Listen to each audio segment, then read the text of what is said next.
Continuing on with the change and challenge, the previous video, and some of this may not make sense to you unless you saw it. I get asked now and then, and sometimes I even had some people locally give me their phone and help them out. If you're wondering how it works, if you just underneath this video, if you look, it'll say my name, 318 will run. If you click on that, it takes me right. It'll take you right to my home page where you got the banner that says 318 will run. Underneath that, you got videos, playlists, and other things like that. Here's an example of what it should look like. And I'm making a playlist for the Change and Challenge project so people can easily catch up and go back there and just watch the previous videos. But anyways, I've been scrounging this week and digging and seeing what I can find. Before I show you what I found so far, I want to address the comments. And so many people reached out to me, not just on YouTube, but even on Mopar sites like 4A Bodies Only, and through the YouTube channel. They reached out to me and were really interested in this, and many of them were working on the same type of project that I'm working on. That kind of made me feel good that I might actually drop off a tip or two for somebody else, or I might learn from them. And then back to the comments. I asked you guys to let me know what you think, and man, you guys just exploded it. About 98% of them were spot on. They, a lot of universal low gear, first gear sets for the 904, which is a very good idea. It helps with performance and gas mileage, like the A99 transmission. There was some people that mentioned the spread bore, like a thermal quad or a street demon type of carburetor. Very good mentions there. I actually was thinking about, I'm not saying I'm going to, but I was thinking about drilling the heads on the Magnum and maybe going en route with a thermal quad cast iron intake. So there was a lot of things put out there like that, just to name a couple of them. They're really good suggestions. Somebody even put a cam number out there, a Voodoo cam. I mean, there were just a lot of good suggestions and things, and most of them right up the alley what I was already thinking. So appreciate all of them remarks that came flooding in, and just amazing, actually amazing. Let me share with you what I dug around and got so far. We're not starting with the challenge as far as the gas mileage and stuff like that. What we're starting with first is the rear end, which is I call changing the looks and wider stance. So what I have here, first of all, is this 8 3/4 rear end, and I'll show you here that this is from, I'm going to say a 67 to a 65 to 67 B body. And how I know that is first of all, I know it's a B body because if you measure the holes here in the perches and you run it to the other side, we know an A body is 43 inches, and if you go from center to center, we're right at 44, so that would make it a B body, the B body width. So it's going to be a 1/2 inch wider per side, and we'll just oval out the holes a little bit. Wouldn't have to, but I'm going to do it. The other thing is, if it's a 65 to a 67 B body rear end, it'll be basically 54 inches. And if it's a 68 to a 70, it'll be 54 and a half or better. A little bit wider, maybe 54 3/4. So, in my opinion, the best 8 3/4 to put into an A body if you're not using the A body rear end. I really like this rear end, the 65 to 67 B body. It has the 4.5 inch pattern. It gives you about an inch of more width, and you know, so it's basically a direct bolt in. I was just down here earlier, cleaned it up, painted it.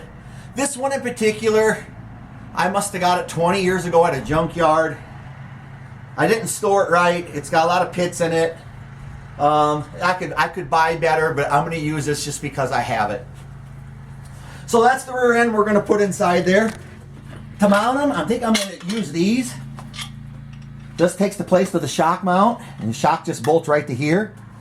I do got shock mount plates that have been drilled for the 8 3/4 that are 7 1/4 rear end. Also, I got the 8 3/4 one over there, but I just might use these. I really like these.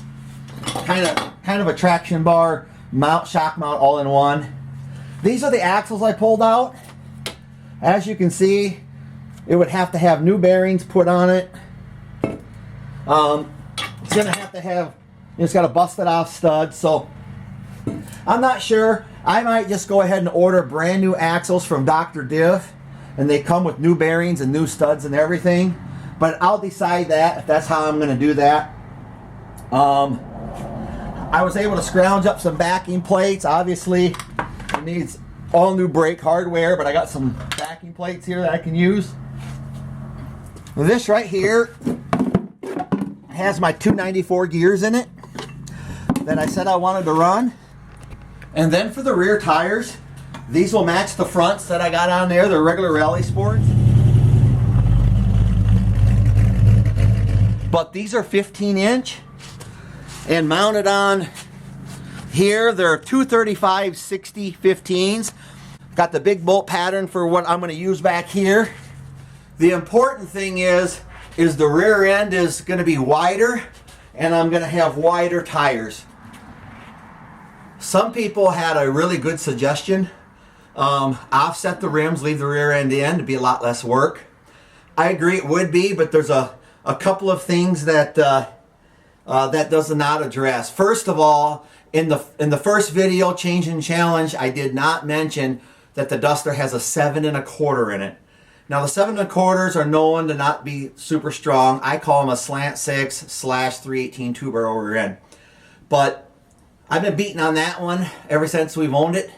I've never damaged it. It's a perfect rear end, but I plan on adding a little bit more power than what it has, and I just don't want to keep rolling the dice with the 7 1/4. So I have this. 8 3/4 makes sense. Never know about me down the road. If I want to throw in better gears or for something, just for a fun weekend or something, I can do that. Also, I have this rear end here will give me the 4.5 5 by 4.5 inch bolt pattern, which right now the Duster has a 5 by 4 pattern, the small bolt pattern. So this will make it better if I ever want to swap rims, you know, flip back and forth between other rims I may have. This right here will make it a lot better. I'll just update you guys as I go. I already have 2 other videos. Again, if you click on my name under this video, you can go to all my videos, and I actually got an install of an 8 3/4 B-body rear end into a A-body, my other Duster. And I think I showed the one in my truck too. So I really don't see the need to walk through all the steps that I'm going to be doing. So really what I'm going to do is just show updates on this project, Change and Challenge project that we're doing. Again, it is going to be winter here, and you know, so we'll have to work around the weather, and if it's ice, if it's 30 below, guys, I'm not going to be down here. So, but I want to show updates. I want to show the parts that we've gathered. Once we get the rear end, and we'll move on to whatever we're going to do next. Engine, or the seat, carpet, whatever it may be.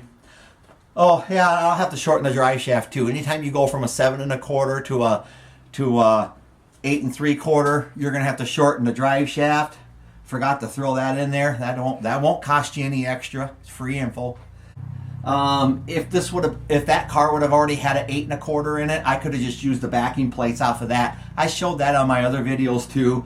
Because it's a 7 1/4, it's got the little 9-inch. I've even considered drilling the drums on that to a 4.5 inch pattern, and just go ahead, and I can use the 9-inch little backing plates and all the brakes that are already on there. But I'll think about that, but I'll probably end up going with those ones and buying new drums for it. I just buy new drums, that way I don't have to worry about it. But anyways, until next time, be safe, and we'll give you another update when things are happening.